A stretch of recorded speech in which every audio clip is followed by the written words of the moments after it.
Hello booktube, hello book friends, welcome back to my channel and another reading week update. This one is for Saturday the 26th of July 2025, and it also represents week 4 of PI July, and I think again all of my books this week are related to PI July.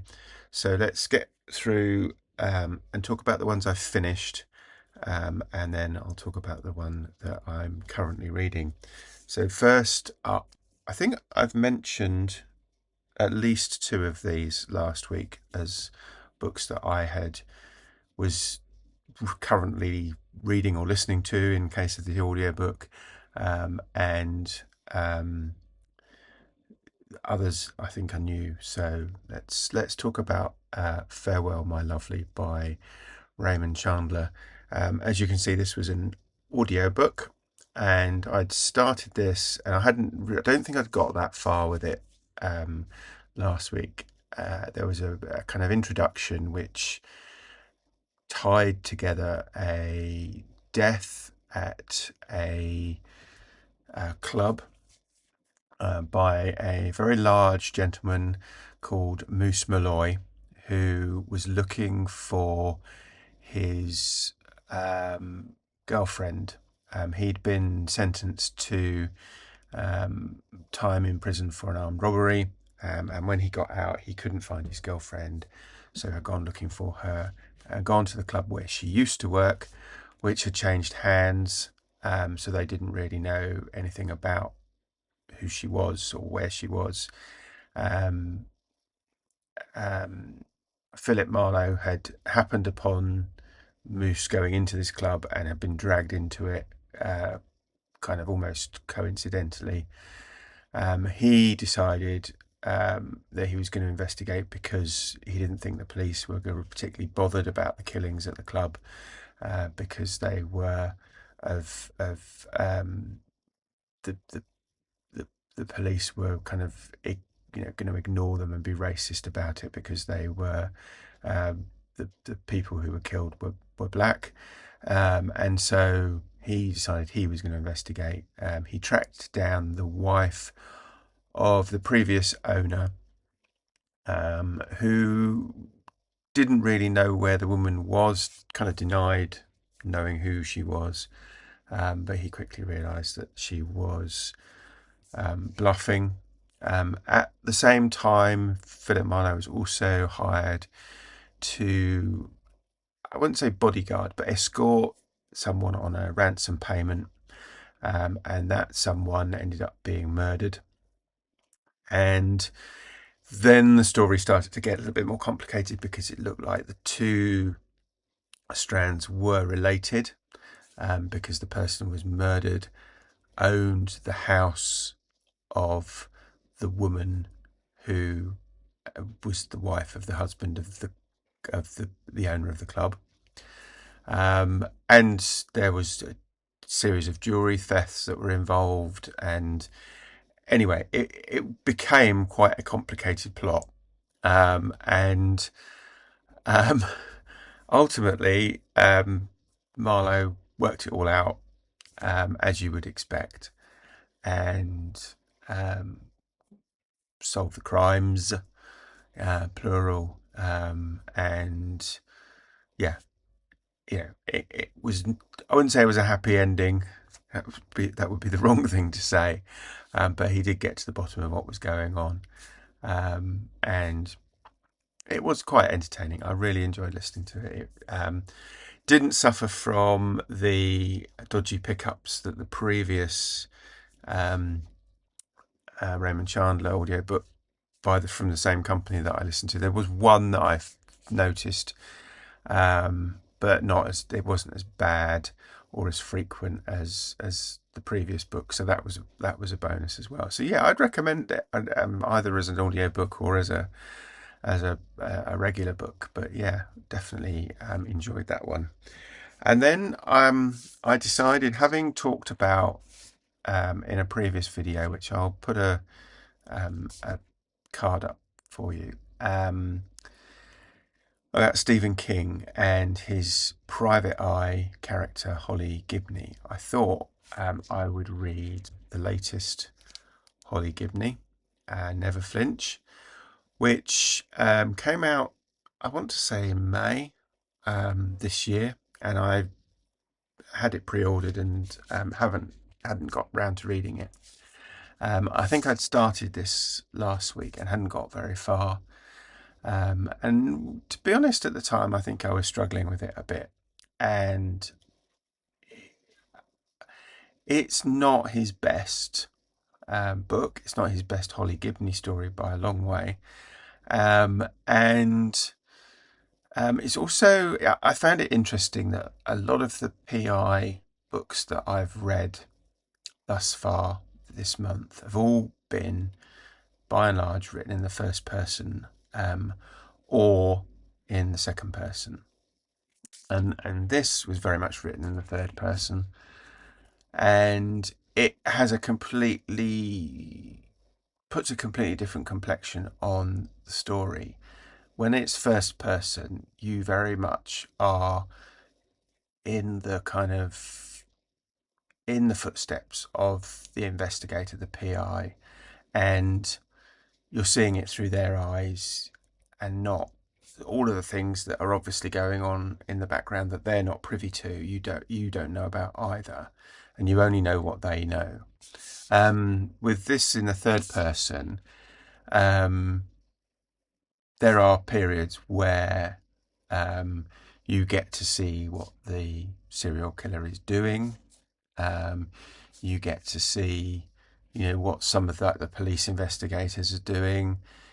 You obviously get to see what Holly Gibney is doing, and so you get a much broader picture. But I don't think it works for this story, but I don't think it works as well for a PI novel, and I think that's why really good PI novels are first person narratives. Anyway, so this there has been a murder in prison of somebody who was wrongly convicted, and it was discovered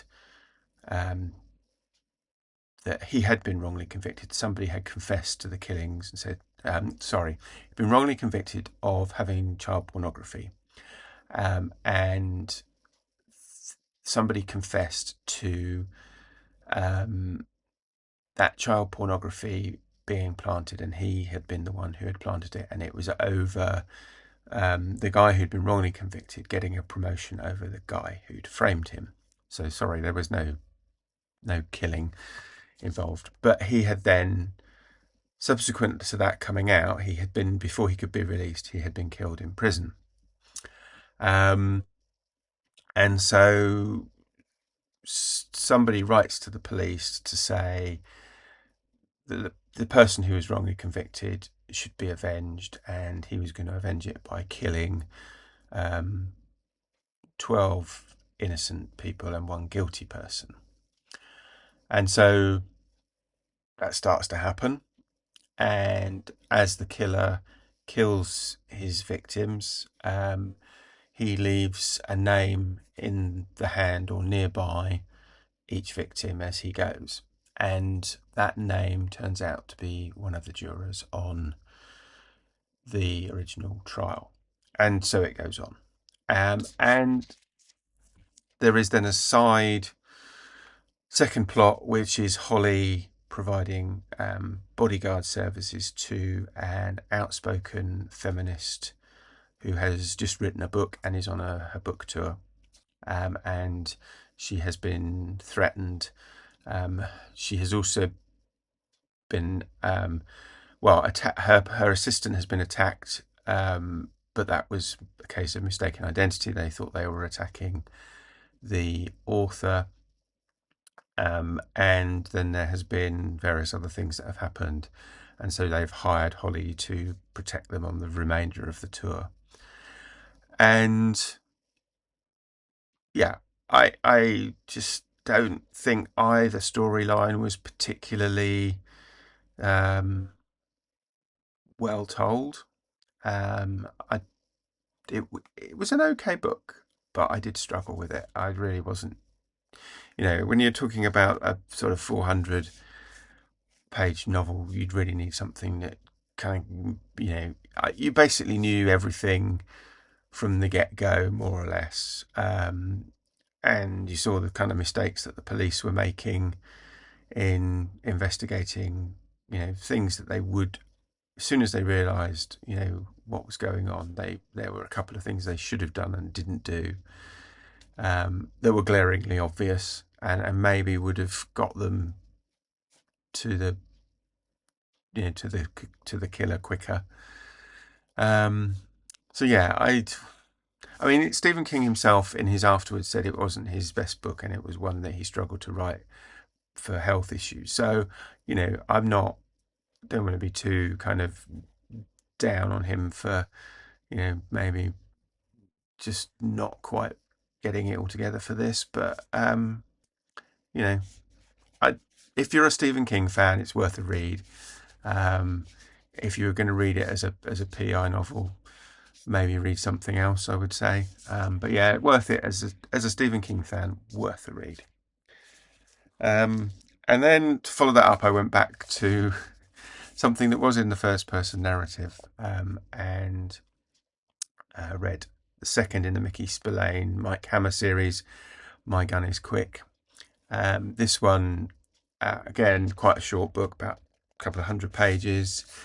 Mike Hammer meets a redhead in a bar. It's going to sound. It sounds a bit like it's going to turn into a bad joke. But he meets a redhead in a bar. They get talking. He gives her some money to help her get out of what effectively is prostitution, and then discovers the next day or the day after that she tried to make her life better, and had been hit by a car and killed. And it looks at first glance as if it is a simple hit and run, but Mike is not convinced, and turns out that no, it wasn't a hit and run, she was murdered. And there is, connections to all sorts of nasty business. And Mike meets another girl who is also similarly involved in the way that the redhead was, and he starts to realize what is going on, and decide, as only Mike Hammer probably can, decides he's going to sort it out. There is if you've read the previous book, there is something in this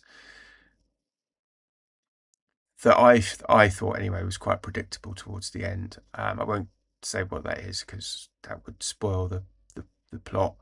But I was reading it and thinking, oh yeah, I know what's going to happen, and I know it's going to happen in the last couple of chapters.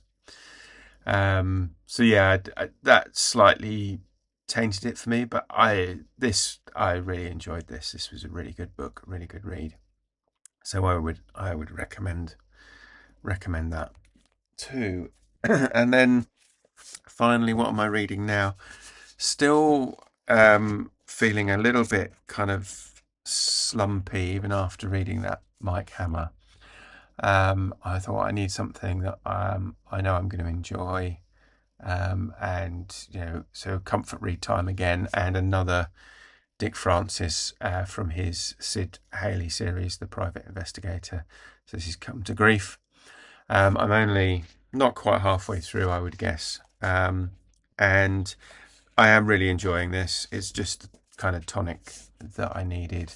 This is, I think it's going to be 2 stories, and it's still only really telling because it starts at one point in time and then jumps back to tell the story of how it got to where the book started, if that makes sense.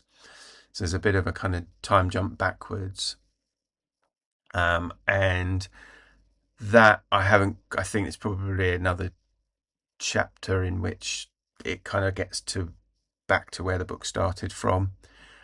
So I'm guessing there is then going to be, the remainder of the book is,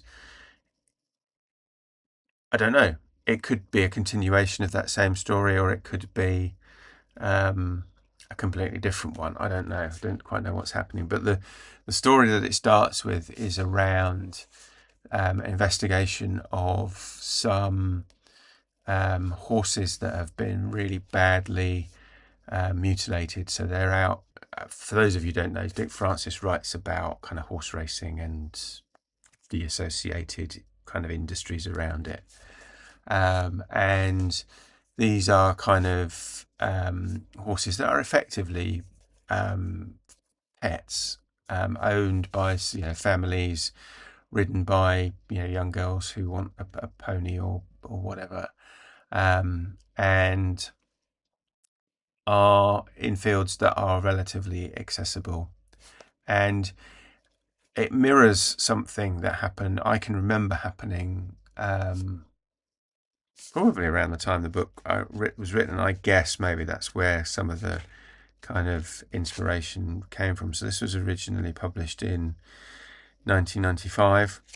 So yeah, that would be about right. And there were a series where horses were attacked in fields by mindless idiots, for want of a better term, or people who seriously need to seek medical treatment. And this builds on that. I think this is what's happening in the book is somewhat more serious in terms of consequences to the animals than perhaps has happened, as far as I'm aware anyway, in real life. And Sid investigates and realizes what's going on and who is likely to be the culprit, and puts together a quite convincing case. And that's as far as I've got, so I don't know. It starts out with, the book starts with the case going to court, and then the case is adjourned, and then you get the kind of the step back in time to tell you how it got to that point. And I'm just kind of getting to the end of that. So what the rest of the book is going to be about, I don't know, but we'll see. So that's it. That's what I've read, and I am reading currently for this week. The week that's just gone. So what have you been reading? Let me know in the comments below. And if you have been, as always, thank you for watching, and I will speak to you again next time. Take care. Bye bye.